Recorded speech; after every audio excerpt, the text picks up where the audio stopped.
आज का विषय है योग, ध्यान और मेडिटेशन में परमहंस अवस्था का अनुभव। आप सभी को मालूम होगा कि परमहंस अवस्था ध्यान के मार्ग में, योग के मार्ग में और मेडिटेशन के मार्ग में सर्वोच्च अवस्था मानी जाती है। वास्तव में परमहंस अवस्था है क्या, ये समझ लेना आवश्यक होगा। परमहंस अवस्था माना जो योगी योग कर रहा है या कोई ध्यान कर रहा है या मेडिटेशन कर रहा है, उसे मेडिटेशन, योग और ध्यान के प्रभाव के कारण उसे निज जो मानवीय बोध है, मनुष्य होने का जो बोध है, एहसास है, वह उसका समाप्त होता जाता है और जिस सत्ता में, उस परम सत्ता में, उस सुप्रीम पावर के साथ, जगत नियंता के साथ वह योग करता है, ध्यान करता है, मेडिटेशन करता है, तो वह अपने आप में उसके समान का अनुभव करता है, उस योगेश्वर के समान का अनुभव करता है। वह योगी उस परम सत्ता के साथ समानता का अनुभव करता है। इसी समानता के अनुभव को ही परमहंस की अवस्था माना गया है। यानी उसे अपने मनुष्य होने का जो बोध है वो समाप्त हो जाता है, उसे अपने योगी होने का भी बोध समाप्त हो जाता है, उसे ध्यानी होने का भी बोध समाप्त हो जाता है, उसे मेडिटेशन करने का भी एहसास समाप्त हो जाता है। इतना वह उस अपने लक्ष्य में, उस परम सत्ता में एकीकार हो जाता है, या कहें लव में इतना लीन हो जाता है कि उसे इस बात का बोध ही समाप्त हो जाता है कि नहीं, मैं मनुष्य हूँ या मैंने कोई योग तपस्या की है, बल्कि उसको उसका एहसास उसे उसी परम सत्ता के उसी बोध का रह जाता है। उसे ऐसा लगता है कि मैं जैसे उस परम सत्ता में, लव में लीन हूँ, समाया हुआ हूँ, इसलिए मैं समान हूँ। तो ये एहसास उसका, ये बोध उसका, ये अनुभूति उसकी वही परमहंस अवस्था का अनुभव कराती है, जिसमें वो परमानंद का अनुभव करता है, खुशी का अनुभव करता है, समस्त ईश्वरत्व का अनुभव करता है। उसे मानवीयता का जो बोध है वो समाप्त हो जाता है। यहाँ तक समाप्त होता है कि वह अपने आप को योगी समझने का, या वह अपने आप को ध्यानिष्ठ समझने का, या मेडिटेशन में माहिर समझने का, ये एहसास ही भूल जाता है। उसे तो केवल एक ही एहसास रह जाता है कि वो परम सत्ता जो जगत नियंता है वो ही उसके एहसास में रह जाता है केवल। तो और उसी में इतना मगन होता है कि इंसान तो उसे इंसान की ही दृष्टि से देखेगा, मनुष्य रूप में ही समझेगा, इसलिए मनुष्यता के नाते मानवीय व्यवहार उसके साथ करते हैं। और जबकि वह व्यक्ति ईश्वरत्व का अनुभव करता है, उसे अपने और उसमें कोई भेद नज़र नहीं आता, असमानता नज़र नहीं आती है। उसे ऐसा प्रतीत होता है कि जैसे एक योगी जिसमें योग लगा रहा था, जिसके साथ योग लगा रहा था, इतना वो मग्न अवस्था में पहुंच गया कि वह योगेश्वर ही योगी हो गया, या योगी ही योगेश्वर हो गया। उसको ऐसी फीलिंग आती है, एकाकार होने का एहसास होता है, एक होने का अनुभव होता है कि जैसे वो उसमें कंबाइंड हो करके, समा करके एकदम समान हो चुका है। यही अनुभूति उसे परमहंस अवस्था का अनुभव कराती, क्योंकि सांसारिक बोध से वो मुक्त हो गया है।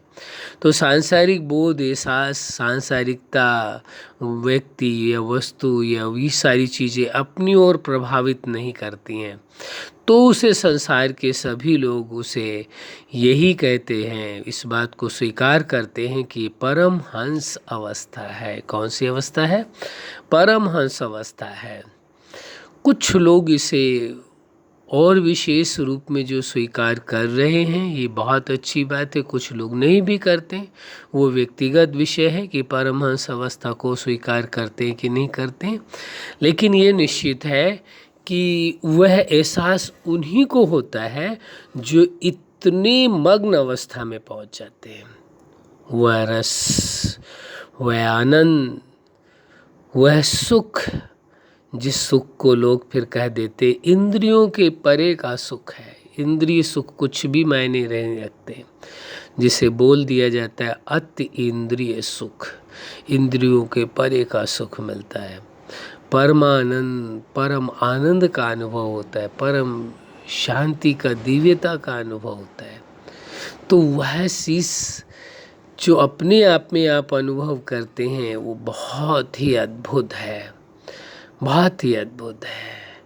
क्योंकि आपको इसी से परमहंस अवस्था का अनुभव होता है, यानी मानवीय जो फीलिंग है वो एकदम आपकी मिट जाती है। वो केवल देवत्व की रह जाती है। उसमें उसे अनुभव होता है इस बात का कि मैं साधारण मनुष्य नहीं हूँ, मैं तो विशेष हूँ। साधारण मानवीय सोच एकदम न्यून हो जाती है, समाप्त हो जाती है। तो ये बात समझ लेना आवश्यक है, और कोई कठिन अवस्था नहीं है।